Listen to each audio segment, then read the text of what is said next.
Hello, and welcome back to the Near Futurist, the podcast I've been running for almost 5 years now.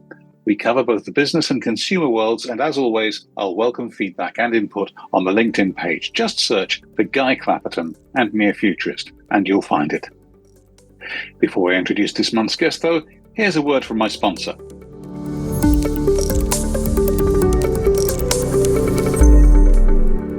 Do you or your clients want to sound as confident, clear, and fluent in media interviews as the people in this podcast? Of course you do. My team and I can help. Drop my assistant Lindsay, that's lindsay@clapperton.co.uk, a note, and she'll set us a time for an initial chat. Or go to the website at clapperton.co.uk, 2 Ps, to find out more. Now, back to the podcast.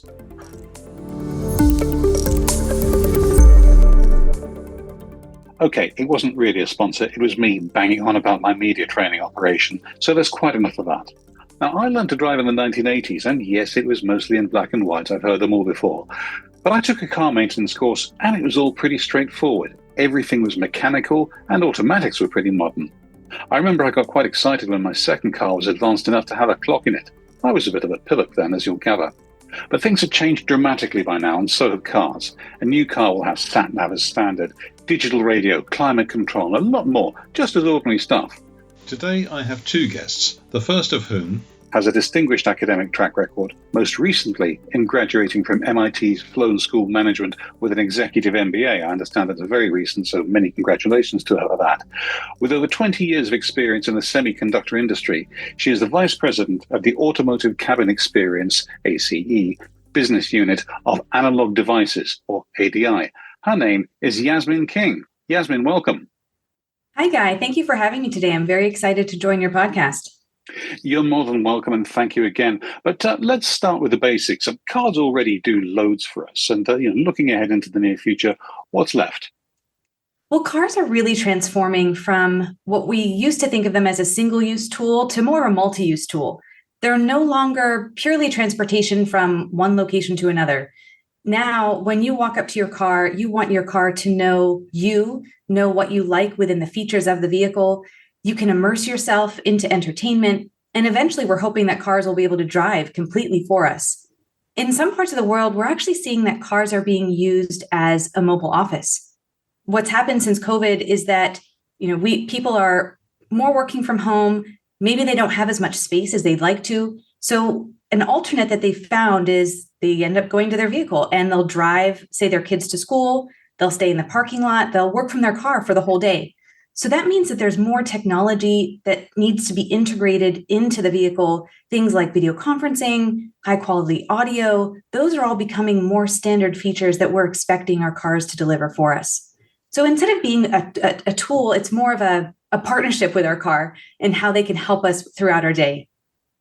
That's really interesting. I mean, there's a quality of life issue and all sorts of things about posture if you consider working from your car in any great extent. But I know your specialism is in technology rather than in supportive seating. So I'll perhaps ask somebody else about that. But something you say interests me. The notes your representative sent over, for example, for which my thanks, said that noise reduction is a major thing for modern cars. Tell us something about that. So background noise is a hugely fatiguing factor for drivers and for passengers. And we've seen that it affects drivers' moods. It can affect how they're driving the vehicle. And so it's very important that we make the interior of the car as comfortable for a driver to support a safe driving experience. So one of the things that we do is we work with car manufacturers to dramatically reduce the noise within the cabin. And one way to do this, in addition to some of the mechanical things you talked about with the seating and insulation around the doors, you can actually listen to the noise and use microphones to listen to the noise that's happening inside of the car, and then create the exact opposite of that noise. So by the time that you add the two together, it basically cancels out. And so it creates a very quiet cabin, and you're using cool things like inverted sound waves to do this. And that requires things like microphones, processing. But the advantage is it can be applied to all different types of noise, engine noise, rumble from the road. Ultimately, it helps maintain driver concentration and means that you don't have to turn up your music or turn up your podcast as loud as you had to before, and it will help create a more relaxing environment. That's interesting. It sounds a bit like the sort of technology that people use to mask tinnitus, the hearing condition, but perhaps applied to different sounds. That's really very interesting. And you say there are going to be more microphones in cars. Are we talking about just to mask out the noise, or are we talking about voice control? Or what else are they going to do? It's all of the above that you just mentioned. So one of the key factors when people are buying a new car is how does it feel inside of the cabin? And that audio experience is a key piece of the comfort and just the environment of what they feel inside of the car. So if you can make the car easier to use, and one of the ways to do that is by using voice commands instead of having to push buttons, that allows for a more relaxing and safe driving experience. The good news is that we've all gotten used to this. We're all shouting at our phones or machines at home saying, "Hey Siri" or "Alexa." And so we're comfortable with that environment of using our voice to command things around us. The car is moving in that same direction. The advantage is that the driver can now be focused on the road, not trying to flip between podcasts or manually answer calls. I'm sure we've all rented a car or been put into a car that we're not familiar with, and we felt that frustration of, gosh, how do I turn the AC on? How do I get the temperature to the right way that I want it? Can I flip the station because I don't like this song? And it can be frustrating when you're driving if you don't know how to operate the vehicle and use the display features in front of you. So that's one aspect. But we talked a lot about the noise cancellation previously. There's some other pretty cool technologies where you're configuring microphones and audio sensors using things like beamforming to figure out where a command is coming from. So if it's coming from the driver, if it's coming from a passenger, and that way you can actually control different parts of the car. If I'm in the passenger seat and I want to put my window down, I could just say, "Hey, I'm getting hot, put my window down." And you don't want to turn on the AC for the driver as a result. So there's a very high mix of technology that's based upon microphones within the vehicle that's helping build this full suite of environment. Okay, let's say I get a bad driver near me and they do something stupid. It happens. If I shout, let's call it a friendly greeting, like, "I say, old chap, I don't think you meant to do that," or maybe a little bit less polite. I'm sure you have international equivalents in America. It's quite possible that the last thing I want is someone able to record that or upload it to somewhere or whatever. How do I know the microphones aren't going to do that? It's a good question, and I feel you on that for having to sometimes talk to the drivers around you. So there's a combination of approaches around this. First, we do have the ability to use wake-up words. And that means that the car is not going to turn on, is not going to be listening necessarily until they hear that wake-up word. And it's this very same thing that we have with our phones, the phone assistant features. So as we progress more to spoken language, natural spoken language, we can still accomplish a responsive system without having to record your voice or having to upload what you've stated to the cloud. We can do all of that processing within the vehicle, meaning your information isn't stored anywhere permanently. I'm sure you have privacy covered, and you've just assured us there's no upload to the cloud, but people are always concerned about privacy. What assurances can you give them about anything that might be picked up by a microphone? Anything that the car picks up with a microphone is going to stay within the vehicle. And so when you look at the architecture of the vehicle, know that quality and safety is always top of mind within the automotive industry. And so it's very important to us to make sure that we are keeping a lockdown on anything that's stored within the vehicle, and there isn't anything that's staying there permanently. Interesting, though. Why do we want voice-controlled cars? I can understand the feeling that it's a luxury thing, but in my experience, if a gadget can go wrong, it will go wrong, and this is another gadget built in. I mean, I know I drive a Renault, so does this affect the amount of maintenance in a car? Does this affect the reliability? No, it's a fair question. I understand where you're coming from on this. There's no other method that you can interact with your car as simply as your voice. With using your voice, you can keep your hands on the wheel, you can keep your eyes on the road. It's so much easier and less stressful. However, it's worth saying that as we increase in computing power going into vehicles, it's not just about voice control. When we look at cars today, the high-end car is approaching one of the most complex pieces of hardware and software you can have in the world. New cars are packed full of chips which power everything from electrification to advanced driver assistance systems to safety and beyond. Increasing sensing technologies relating to this, becomes more of a reality, especially with autonomous driving. So that requires more cameras, distance detection, et cetera. And as the car has increasing software, there's an increasing over-the-air update required. And that's to secure the latest technology without having to visit the mechanic or visit the garage or service center. So your car is becoming a companion to help make your travel easier and less stressful. And keeping reliability top of mind is always first and foremost. That makes a lot of sense. The other thing about extra electrics, though, and extra functions is they may drain the battery a little. I mean, should we be consuming less fuel rather than more? What are the power consumption implications here? The sensing and audio technologies that we're working on are focused on taking wires out of the car. So one of the biggest impacts of fuel efficiency or battery range is how much the car weighs. And as you add in more microphones or more speakers, more displays, inherently, the assumption is that there'll be more wires, and that will bring the weight up and the fuel efficiency down.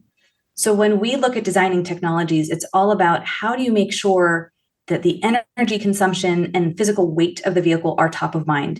This will help us create sustainable transportation. And so car makers now are looking at new architectures that will be based off of physical zones within the vehicle that allow for distributing sensing data, processing data, and ultimately reducing wirings. It's a complete rethink of how the infrastructure of a vehicle is designed with the goal of helping improve fuel efficiency and improve battery range. Okay, finally, where can listeners find out more about you and, of course, about ADI? Well, you can always check us out at analog.com. We would love to interact with you and hear more of your thoughts. And for me personally, you can always find me on LinkedIn at Yasmine King. Yasmine King of ADI, thank you very much. Thank you, Guy. It was a pleasure to talk to you. But we're not stopping there. I have a second guest this episode, still on the topic of cars. This time I'm going to have a little chat about payments from cars. How do you pay for stuff? Toll charges, purchases by the side of the road, and increasingly in future we're going to have to be looking at charging cars. So let's talk about in-car payments, or just beside the car payments if you have a flat tire or whatever. My guest is the head of the fintech division at Star, which is a global team of product creators helping car manufacturers and financial services company to digitally transform. And his name is Olivier Bessi. Olivier, welcome. Thank you, Guy. Good to be here. Excellent. Now, look, this is nothing new. We've been paying for things from our cars for ages. What's changed? What exactly is the issue that you're trying to solve? Well, essentially, I think, as you said, it's to a large extent, it's a continuation of trends that we've seen in the past. But what we've seen recently is essentially a couple of things. First, you have new use cases that come into play that make in-car payments more relevant. EV charging is very much at the forefront of that. That's something that you didn't have a lot of a few years ago, and it's a very valid, if you like, and a very conductive use case for in-car payments. And add to that things like, for example, in-car entertainment. As you know, you may be waiting for quite a while for your EV to be charged while on the road. There's, if you like, an additional use case for essentially consuming more entertainment in the car, for example. The second trend is essentially more fintech one, and essentially it's the fact that you have a multitude of new players and new functionalities that make it a lot easier to consume financial services, like, for example, card payments, and to integrate them into existing applications and existing solutions. I suppose thinking about it logically, near where I live, we've just beside one of the stations, train stations, we've now got one of those Amazon stores where you can just go in and pick up your groceries, scan your phone, walk out, and you've paid automatically. So, why can't you do similar things with cars? I suppose this is the way we're heading. So that's one example of how other people do things, not with cars. How do you do it? Talk us through how the mechanism actually works in your case. So essentially, I think I'd say in-car payments would be within, I would say, a broader ecosystem of payments in the mobility space. So I wouldn't just consider, if you like, in-car payments, but the typical use case would be that, for example, you would end up, if we take the EV charging, which was a brand new and probably a very compelling use case, you would arrive at the charging station.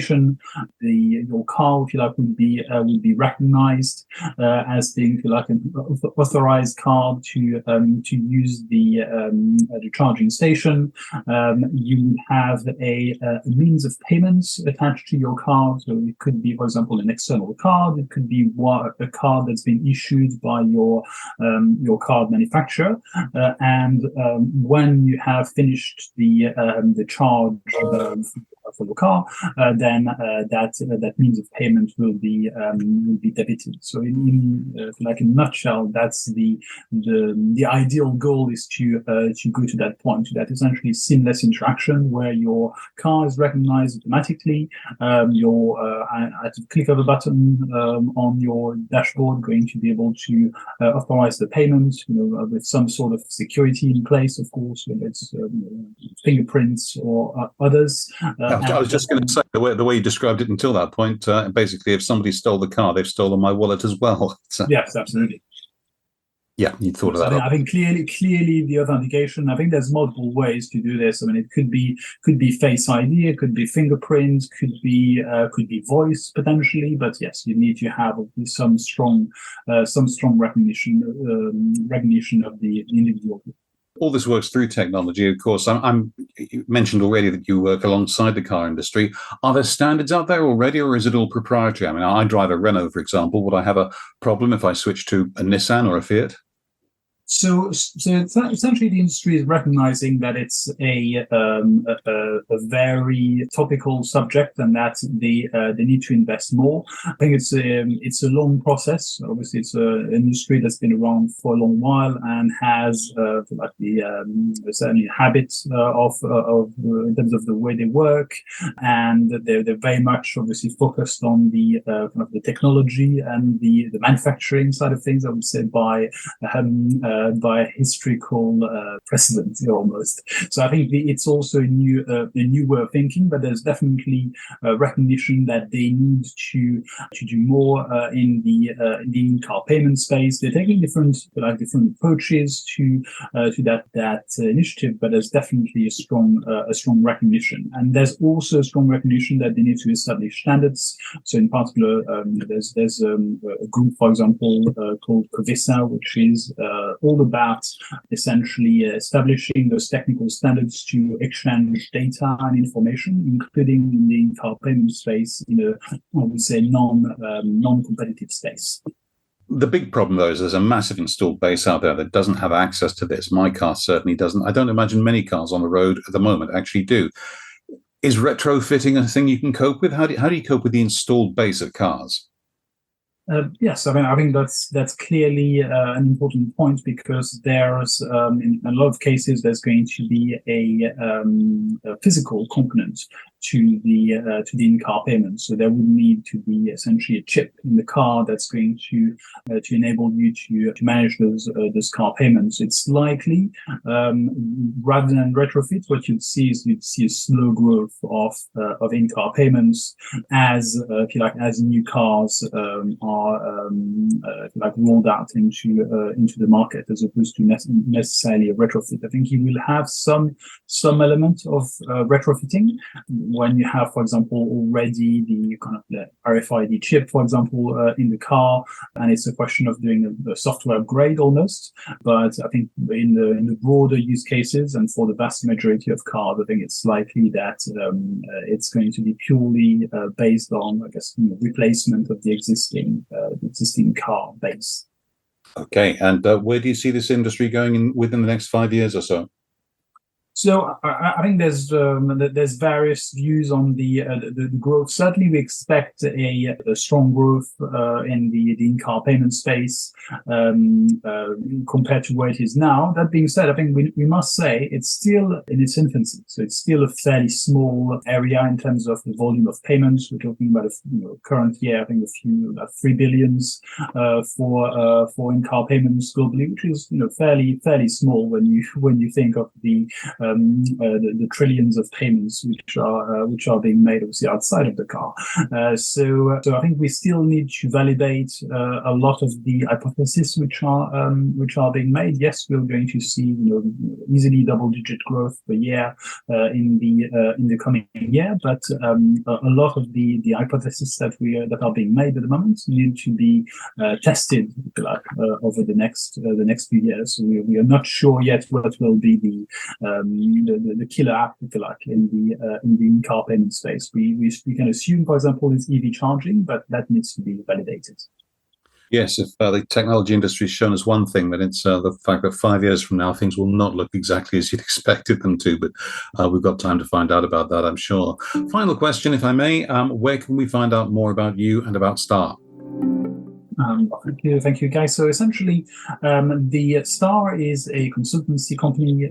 As you mentioned, we're very much focused on product innovation. That's been our mainstay since we were founded in 2008 in the Silicon Valley. So we're very keen on working with startups, with scale-ups, and also with more mature companies, but with the approach, if you like, of focusing on product innovation, on essentially helping design new products, both in terms of the service offering as well as the visual aspects, and then finally build and deliver those products. We've realized as well that you can't be a product expert in all areas, and we have to focus on some core industries. So in particular, I'm obviously looking after fintech. We're very strong, as you mentioned, also in the automotive space, as well as advertising and health tech. And really, we work with, I would say, both companies, both small and large. So from the large automakers to small startups, for example, in the financial industry, fintech space, or the mobility space. So very much we like to be kind of that glue between different members, if you like, of the ecosystem, and bring innovative solutions to the market. I was kind of hoping you'd give me a website so people could get in touch. Of course, yes. And so we are, our URL is star.global, or you can search star.global. Olivier Bessi, thank you very much for coming. Thank you, Guy. And thank you for listening. This has been The Near Futurist, a Clapperton media production, and I've been Guy Clapperton. See you in a month.